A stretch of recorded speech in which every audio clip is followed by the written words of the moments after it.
Pera. Oi, galerinha, tudo bem com vocês? Hoje eu vou mostrar como baixar o iPtoid. Tem aquelas pessoas que gostam de instalar jogos, aplicativos pagos. Ele é muito legal, gente. Hoje eu vou mostrar como baixar. Gente, pense que esse aqui é um outro celular. Não, gente, é porque eu mudei a capinha. Olha só. Eu era fofo quando eu era pequenininho. Aí, gente, aqui a gente vai aqui. Você pode ir lá no Google ou você pode ir no Chrome. Eu vou no Chrome, que é mais fácil. Quando você for no Chrome, vai aparecer essa página. Você aperta aqui, vai por www.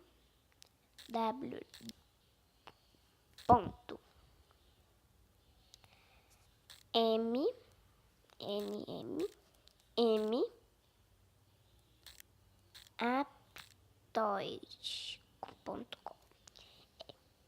Esse é uma página bem aqui, que é o Início Aptoid Android App Store. Vai estar bem aqui, vai estar bem aqui. Ó, bem nessa página.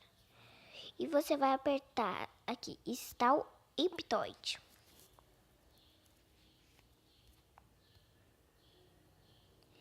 Ok, você vai apertar OK. Vai fazer o download. Gente, vai esperar. Vamos lá. Vamos esperar, gente. Olha, o download de Aptoid, certo? Aqui. Agora, gente, você vai aqui, sair no Chrome, está o Aptoid. Ok.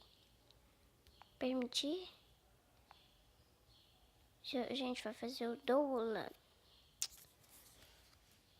Depois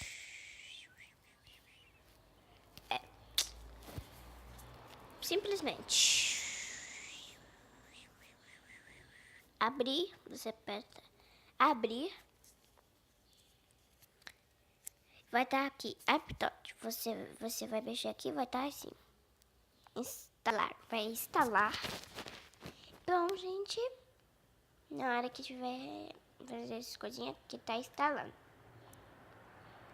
Esse foi o vídeo de hoje, espero que tenha gostado. E clique em gostei se você gostou e se inscreve no canal se você ainda não é inscrito. Tchau!